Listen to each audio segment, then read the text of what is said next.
It's the Funny Comics Fan Club.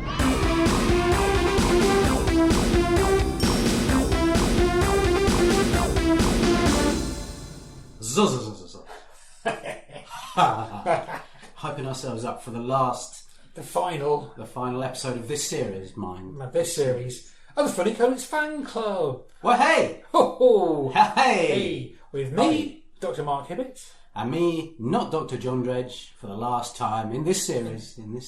You've got time. We're going to have a bit of a break, aren't we? So, quick PhD study. between here and now. Yeah, between here and there. Yes, even a medical degree. I'm sure that will count as well. Yeah. So what are we talking about this time then? Oh yeah, that's a good point. Get down to the subject. Get to the nitty-gritty. I'd forgotten that's what you have to do on these things. For the benefit of the tape, we are looking at the Phoenix. The Phoenix. And this is like, from when was this? 2025. The space year 2025. Wow. 19th of April, 349 new pence. Gordon Bennett. And how many? Issue number 650. Oh no, 800. My glasses are terrible. Issue number 694. That's right, 869. You're reading the barcode, John. That's yeah. Well, I have to do something in my spare time. And the Phoenix, great stories every week. So it says here, let's find out if they're let's right find or out not. for ourselves. So this is the Phoenix, which started in 2012. Started in 2012. In fact, started, yes. Fine. Almost 700 issues ago. It was a kind of continuation, according to my notes, of a comic called the DFC, which is published by Dave Fickling Comics. Or David to you, or Mr. Fickling, in fact. He makes exceedingly good cakes, that's what I've heard. Mr. Fickled. I've always thought the Phoenix as a bit Guardian-y. That's how I've always thought of it. I know what you're saying. It was a comic that was kind of like... intelligent. Is that... sorry, it could be the wrong word. Might be the wrong word. What do you mean posh, by... A bit posh. Okay, a bit posh understand. and a bit lefty. A bit posh, right. And I was very pleased to find out that a lot of the strips in it first appeared in the Guardian comic, when there was a Guardian comic. When was the Guardian comic? About 10, 15 years ago. I think I vaguely remember it. And that was very much a, here are some comics that are good for you. Left-leaning and... left-leaning. And whatever you said. Terry the trade union leader, that sort of thing, yeah. Yeah, I mean... I remember liking it because I just loved the idea of having a comic in the middle of a newspaper. I still would buy it for something like that. Yeah. You don't get them now, do you? I don't think any newspaper has a comic in it. Not as far as I know. No. If we're wrong, write in. That's what we're here for, to be wrong, so you can all write in. That's what we're going to do. Oh, sorry, I should have done the joke. Well, some of them are comics, John. No, you shouldn't have done that. No, I shouldn't have done that. I do apologise. The Phoenix, right? Yeah. So, I really like the cover for a start. Yes, it's the old trick of having the characters burst out of the cover, isn't it? Look at it on our socials, ladies and gentlemen, because it is a wonder to behold, I think, in my opinion. You've got Evil Emperor Penguin and his cronies smashing through the front page, and you can sort of see bits of page 2 there as well. You can. And it's Evil Emperor Penguin right on the front. He's the star of this issue, ladies and gentlemen, and he says, "Are you ready to take over the world?" I'm not ready now, Emperor Penguin. But I'm not ready. Why is he asking us this? I'm recording a podcast at the moment. Yeah, you can't do everything. Yeah, maybe tomorrow. Maybe someday. Give it a go, yeah. I mean, that was a slight query I had on it. Why is he saying, "Are you ready to take over the world?" Obviously, he's going to be doing it. Not so much me. Not so much you. Not so much yourself. Or I, no. But I was speaking for you, but not for yourself. As we so often say, yeah. You and I are not necessarily the target audience. No. No, we're not. It's Guardian readers that are the target. It's Guardian readers' children who are 10 to 12 years old. They're going to hate this, aren't they? They're going to hate this podcast. No, yeah, anyway, really nice cover for us. Really nice cover, yeah. Evil Emperor Penguin, and then it shows you like what's coming into what's going to be in the issue this week. And it is every week, isn't it? It's every week, yes, but you cannot buy it in newsagents. You managed to buy a copy in a branch of Waterstones in St Albans. Yeah, I mean, I do a lot for this podcast. You do? You wouldn't believe the amount of Waterstones I went in. How many Waterstones did you went in? Just that one, actually. Just that one, yeah. But so luckily, it was there. You can find it. You live in London. I live in London. I went into 2 Waterstones and a Foyles and 2 comic shops and couldn't find it. Wow. It was that is and I think... strange. Why is it in St Albans? Why is anything in St Albans? Oh, come on. But I think that informs a lot of how this comic is, because I liked it. Let's get that clear if anybody from the Phoenix is listening. For the benefit of the tape, we liked it. Yes, we have sincere faces and we did like it. We did.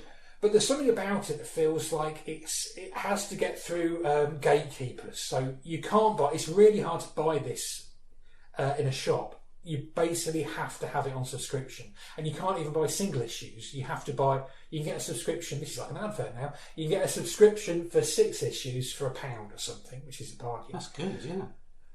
But kids can't do that because they don't have credit cards. So parents. So this comic will always, always, always be bought for a child by a grown-up. It is never a child going and buying this comic for themselves, like pretty much all the other comics are that we've looked at.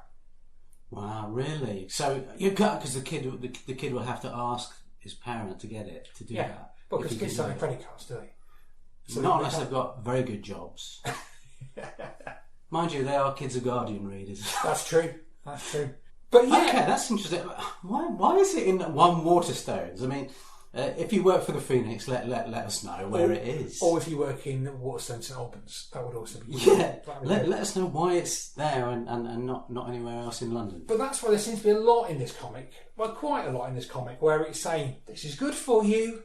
There's stuff where it's like going, hey, I'm going to teach you how to draw a comic, and there's quite a bit of that. It's quite educational. It's quite educational, which for me grates a little as an old sod who can buy his own comics and doesn't need to be told they're good for me. But I can understand why it's there. See, this is the difference, right, between Tiswas and Swap Shop. It's the difference between Tiswas and Swap Shop. You've hit it right, the nail on the head. Excellent work, John. Yeah.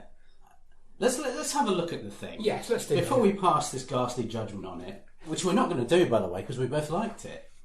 You know, the old comics didn't give credit to the cartoonist, did they? They didn't, no. They do here. Massively. Here's the author. Here's the cartoonist. They really massively do, because this is Laura Ellen Anderson's Evil Emperor. Yeah, massively, right at the top of the page. Yeah. No reason why they shouldn't be, but I've never heard of her, you know. It's weird, because in the Beano, they have tiny little credits, don't they? So along the side, but all the characters are owned by D.C. Thompson there. Here you've got Jamie Smart's Bunny and Monkey, for instance. You've got Thingamajigs by Daniel and Emily Kimball. So it all seems to be it's not just, right, now. No, missus. Let me give you some educational comic studies information. Oh, not educational stuff. So you embarrass me, you don't like it. Well, I'll have to put up with it. There are two sorts of authorship that you would look at in this sort of context. Textual authorship and market authorship. Textual authorship, it's alright, it won't take long. It won't take long. Textual authorship is when you give credit to them and say, these people made this thing, like in the Beano. That's your textual authors. Market authors is when you use somebody or some thing's name to promote something. So when you say Laura Ellen Anderson's Evil Emperor Penguin, she's been used to market it. Say Jamie Smart as well, especially because he's been so successful. So this is Jamie Smart's thing. It's great. Read it and love it. So and you think they're using it a lot here for that. I mean, look.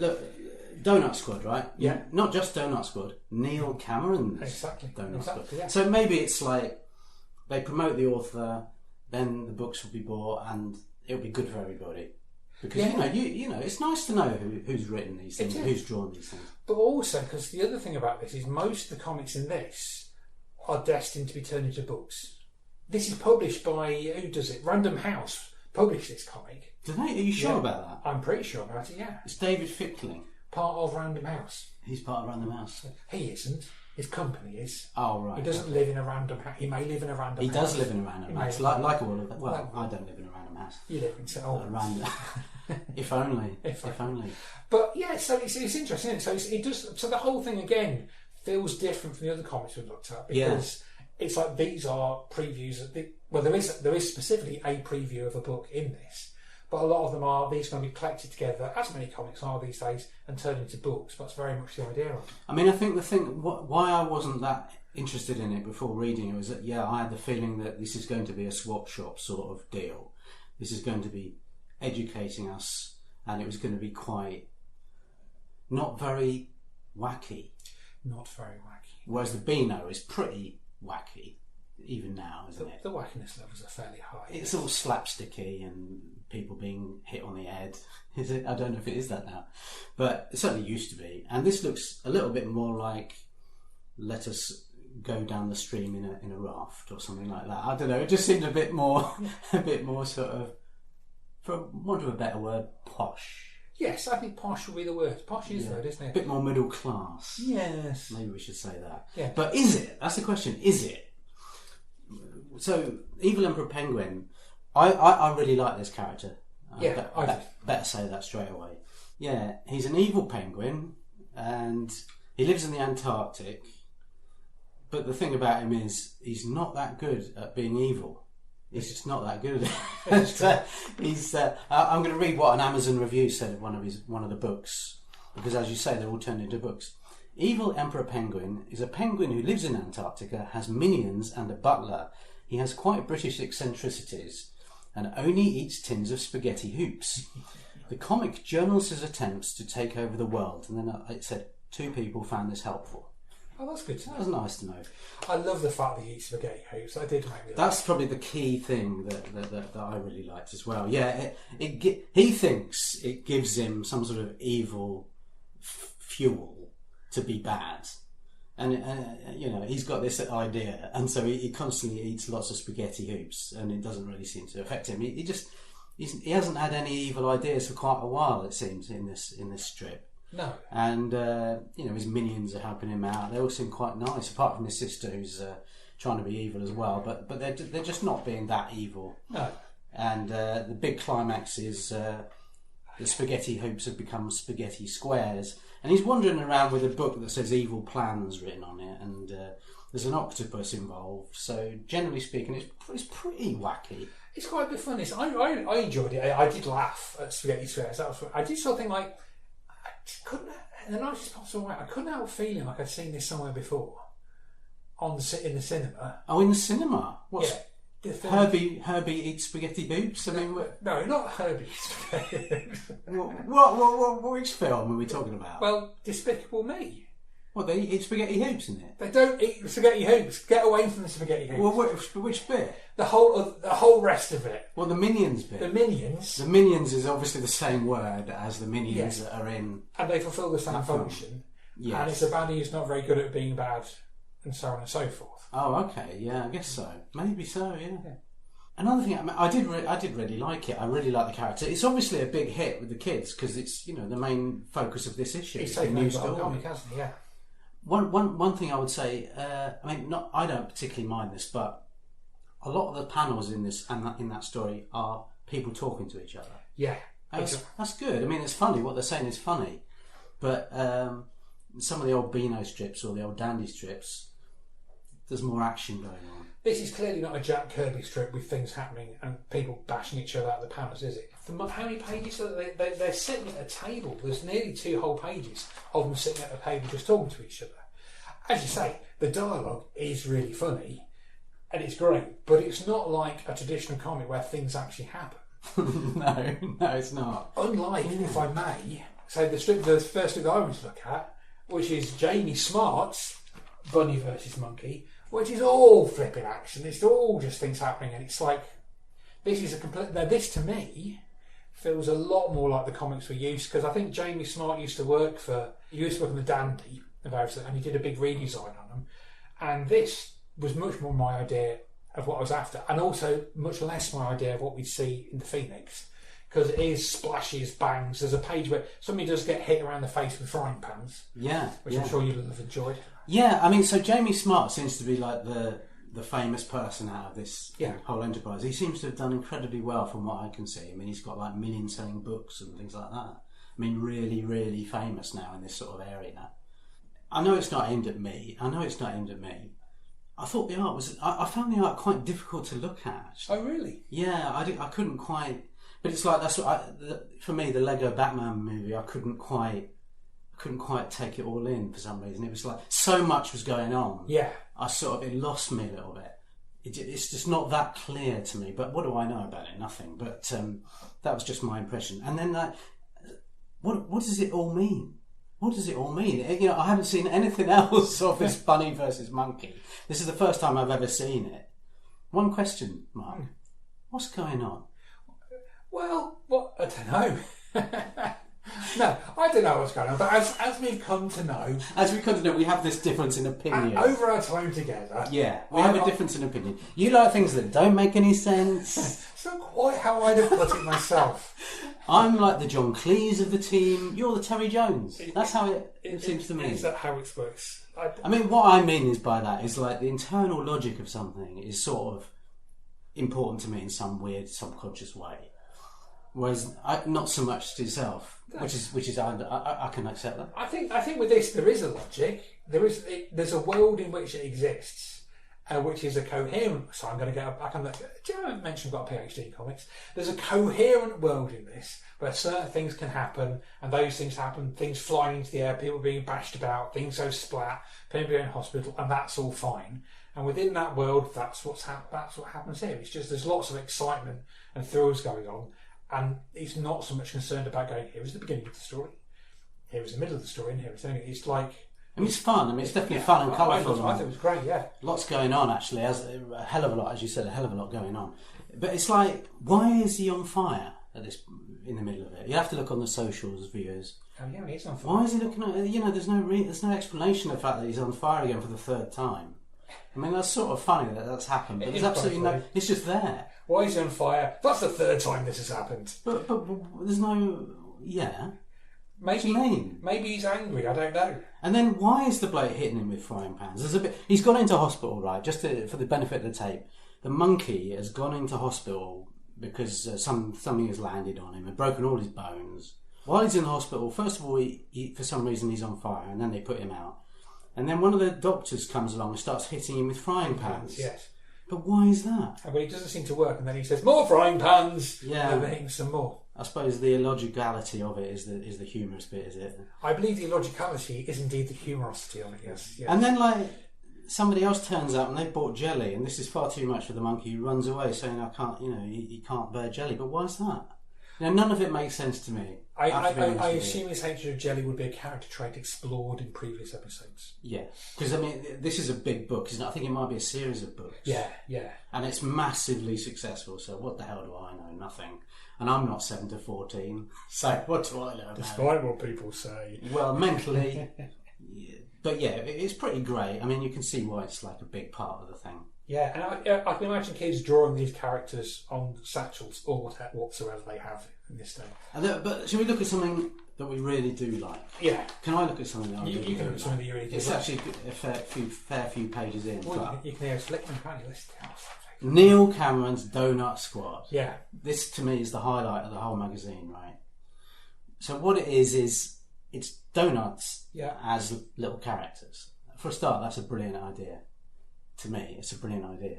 And so there's the 6 different strips on these 2 pages. Yeah.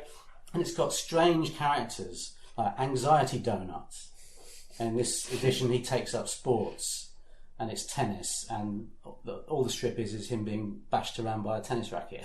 Yeah. And looking quite anxious about it. And Great Moments in Donut History is really good. I'm going to read it. Right. Can I do a trigger warning for everybody before you do this? Trigger warning, there's some educational content coming up in this strip. Some educational content. Look at the way it's done though. In the early 15th century, the best donuts in all of Europe were to be found in Monsieur Anton's, a small family-run bakery in northern France. C'est délicieux! The noted donut enthusiast, English King Henry V, was so excited to sample them that he gathered 8,000 of his closest knight friends and set sail to take a donut tour of the region. Sadly, due to a miscommunication, the French interpreted this arrival as an invasion, and the resulting brutal fighting at the Battle of Agincourt led to the loss of up to 100,000 lives. That's a bit Douglas Adams to me, that, which I like. It's almost like a sort of Douglas Adamsy bit. What did you think of it? You thought it was educational? Got me hackles up that. Why? Because it's like, again, isn't this fun? And by the way, here's some of the history of the battle. Here's some stuff about the Battle of Agincourt. Oh, okay. See, I just took that as being a stupid sort of Monty Python-esque type sketch almost, where there was no education involved. It was just setting up a stupid idea. I don't know, do kids learn about the Battle of Agincourt at school? Well, maybe in history lessons.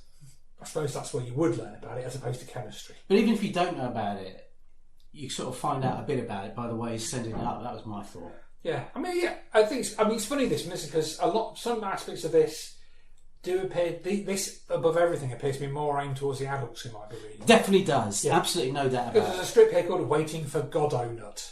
No 7-year-old kid knows what Waiting for Godot is. No, and even if they do, they don't understand it. I don't understand it. Well, I mean, I love Waiting for Godot. You were waiting for him earlier this morning. That's right, yeah. And I'll be waiting for him again tomorrow.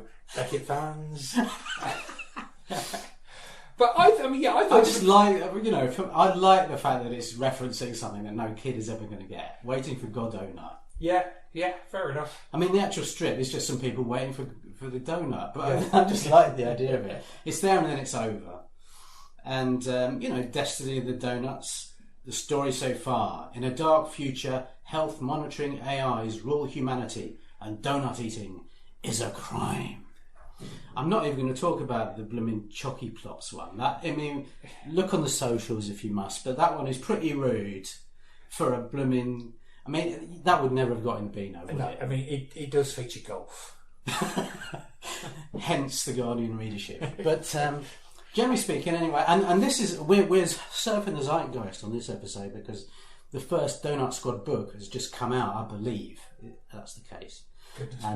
But I mean, what's good about it is it's like, I know you're saying it's educational, but I would have, as a kid, I would have loved being able to have to have that the illustrator of the blooming strip actually telling you how to draw it.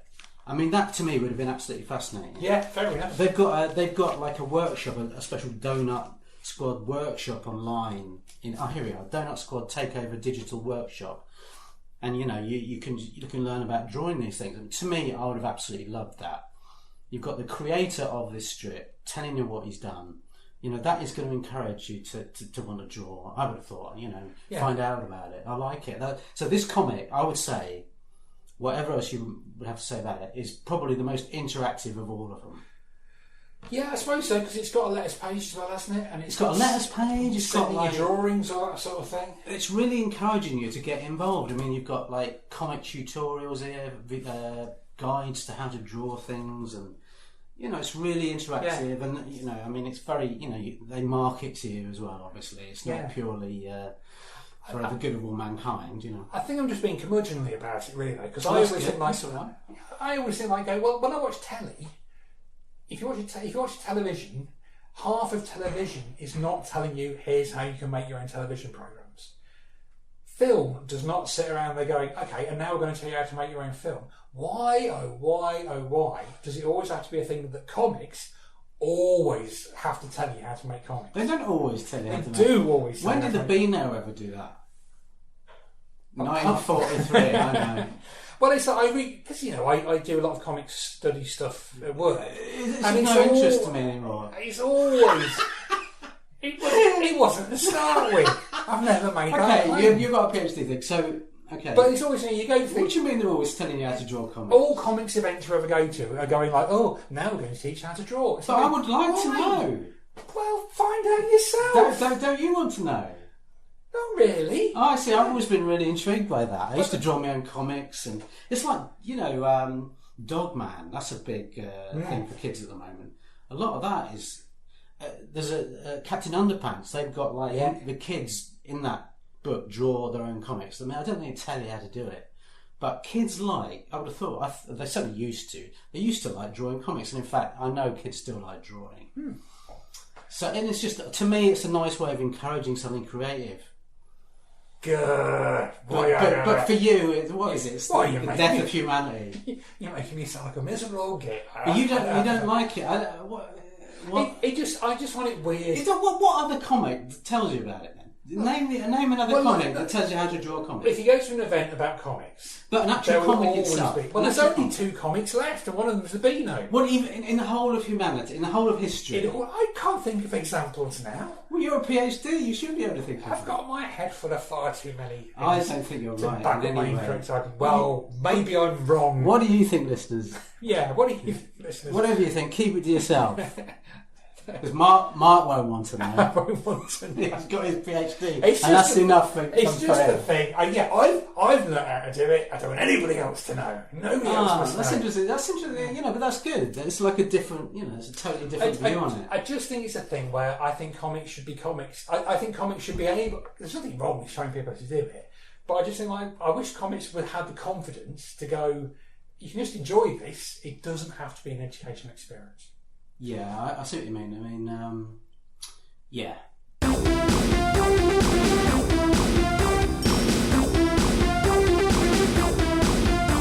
Advertisement. Like nothing else on earth. 3 cola creams in unearthly colours. And they're not just fun to eat. Because in every ET pack, there's a free ET picture card. 12 cards in the series. That's a lot of biscuits to enjoy, isn't it? Not that many, is it really, to be fair? Right here on Earth. ET cola creams. Something to phone home about.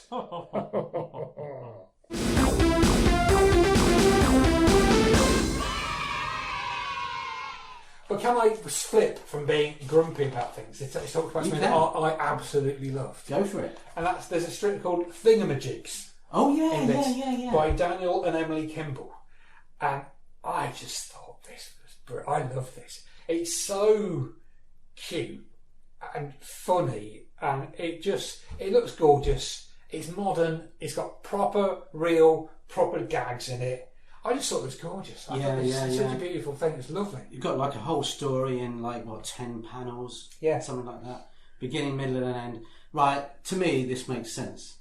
Good Lord, what's it doing wrong? This makes sense in its own world. This has got an internal logic to it. It has got an internal logic. It's not just going, here's a banana for no reason that's attacking you or something. It's got the world is there, and within that world you can accept all this weird stuff that's going on. For some reason, I don't know, they frame it really well or something. I can't tell why. Yeah. That's part of the sort of fun of it. I thought it was lovely. The Wishing Well as a character who's trying to sell them wishes. Yeah. You get a free bucket of water if you have a wish. But I wasn't expecting something like this, because this is not it's not like a lot of the other comics. Because it's quite twee and wistful and jolly and delightful. But it's not it was different from what I was expecting, because it's just funny and it's great. Yeah.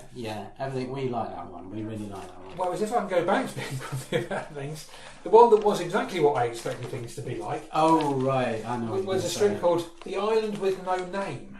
What was that called? I thought you'd like this one because it's got something to do with the Beatles. It's the last episode, don't worry. But in this, absolutely no jokes. No jokes. Nothing. No plot. Oh, God. No, it looks lovely. It looks great. It looks really, really, really nice. I love that there's nice big drawings of rivers and islands and beetles. There's quite a lot of beetles in this. Quite a lot of beetles, really. And so this is very much the sort of thing that I used to find in an educational school book.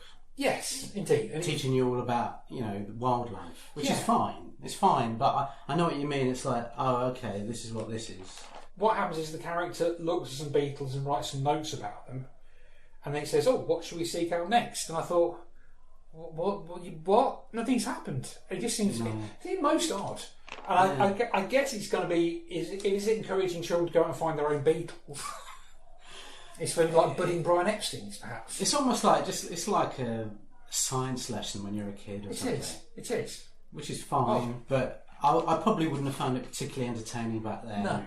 I don't particularly find it very interesting now, but I'm sure its heart is in the right place. I'm sure it is. But then, turning over the page, just to make up for me being grumpy about things, I would like to indicate something that I thought was absolutely fantastic.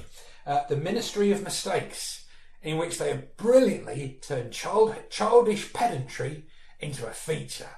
I'm all there for this. This is amazing. So what you do is, if you spot a mistake, you write in, and they say, "Well done, you spotted a mistake." It's like having a no prize in Marvel Comics, I guess. Yeah. But a no prize, you had to go like, and here's how I think we could explain it. This is just like, no, 100% pedantry. If you found something that was a mistake, we'll agree that it was a mistake. Excellent work, the Phoenix. I love this. Yeah. I mean, that's like a get out of jail free card, isn't it? I suppose it is, yeah. What a great idea. I mean, I think the whole thing obviously is very creative and inventive. Yes. There are lots of silly things in it. The one thing I'm afraid I'm going to have to talk about is this thing. Anomaly. Oh, what? What the hell is this? Like, put this on the socials, Mark. I'll put this on the socials, John. What is it? I mean, the people working on the Phoenix aren't going to like what I'm saying about this. It's, what is it? 1, 2, 3, 4, 5, 6, 7 panels. Yeah. Okay. What is?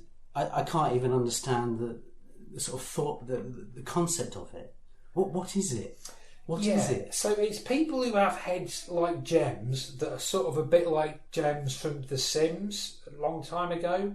And one of them comes home and he says, last week, analysts at Universe Simulation HQ noticed an anomaly in Universe G7440 and they thought it wouldn't affect them. Part 2 of 5. It was part 3 of 5, isn't it? I missed a part out. I thought, when I first looked at it, I thought, this makes no sense. And basically what happens is a mouse thing appears in the back garden and then one of the people with a crystal head gets a mouse head as well, and then somebody rushes out to a car.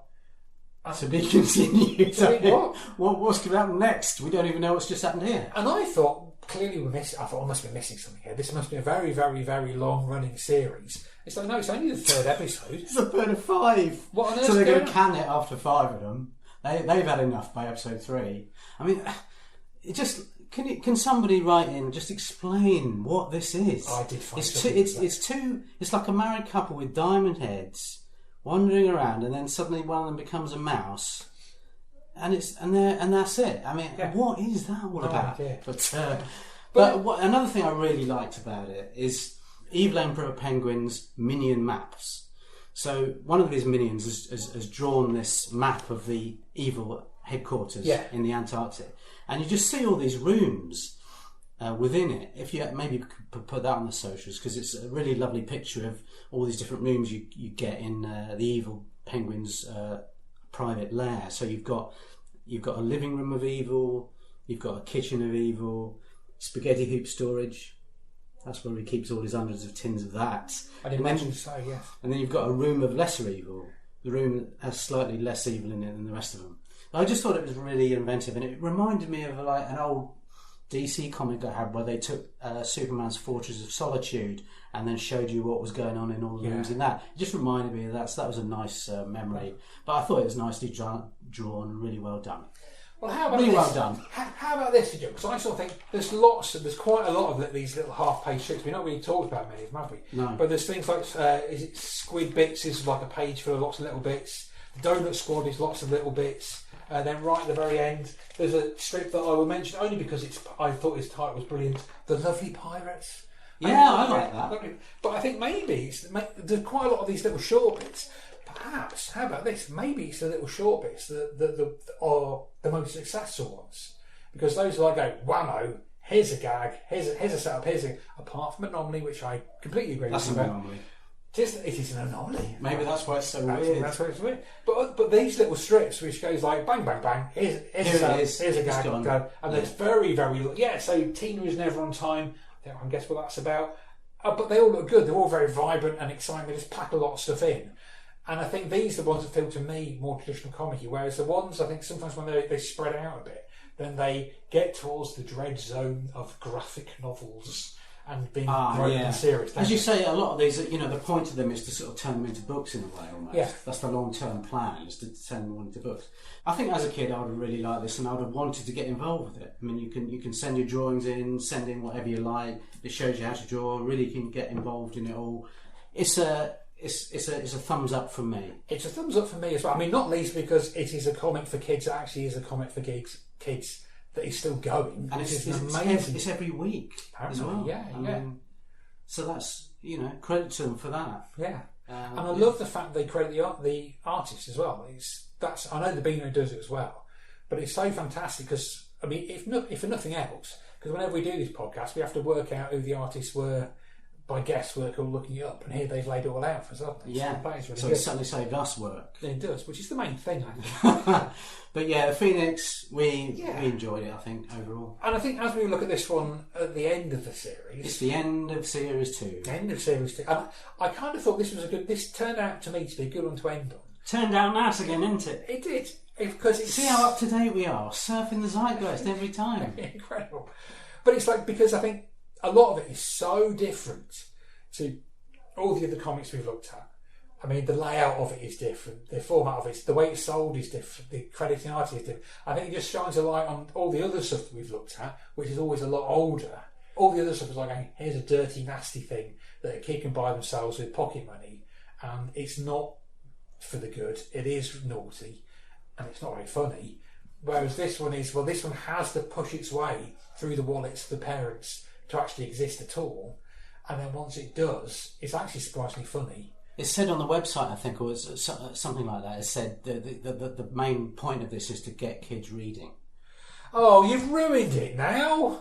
Well, that's what they'll have to do. No, get kids reading. Yeah, I know you want them to watch screens more than they do. No, I want them to be out wearing short trousers, punching each other in the eye. Well, they can be reading while they're doing that. Well, only with one eye they can. I saw a kid walking along the street the other day reading a book while he was walking along the street. I was thinking, how bored are you walking along? This seems to be happening more and more. I don't know if you've noticed lovely though. Have you never had a book where you thought, I can't bear not to be reading, I'm going to read this book as I walk along? No. Have you? Yes, of course. Well, you're walking along a busy road, a busy dual carriageway, and you get out like War and Peace. This is what I do every day. I know you don't, but I mean the. What do you mean? No, I don't. Anyway, be that as it may. Yeah, we like the Phoenix, and it was a nice comic to end on, even if it does get kids reading. Even if it does get kids. Yeah. See, that's. What do you mean? What's the matter with you? But then I suppose put on the website that it's there to help kids get reading means apparently say, oh, good. No, because I don't think. That's for the adults. The kids don't care about that, whether it's getting reading or not. Because when you're a kid and you're reading a comic, you're not doing it because it's good for you. No. You're doing it because you enjoy it. Totally. And So I suppose that's what you have to say to the adults and go like, this comic contains 0 calories. Because 0 calories. Yeah, they've got to get the adults to buy it somehow, haven't they? Yes. Exactly. So if it said this is bad for kids, the adults wouldn't buy it, but the kids would.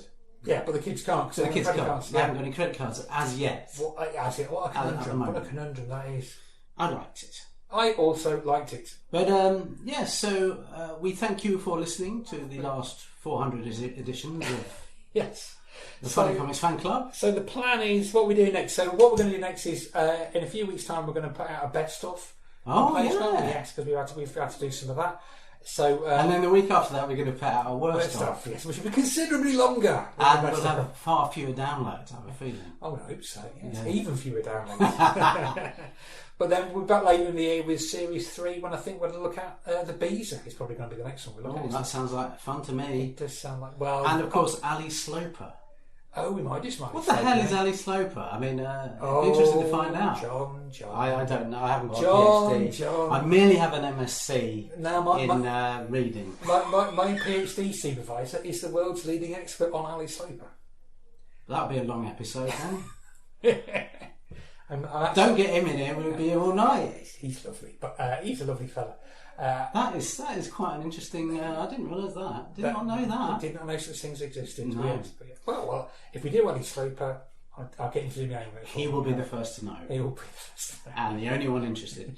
Yes, thank you for listening, and we've enjoyed ourselves, even if you haven't. So until next time, it's good night from me. And we'll meet again.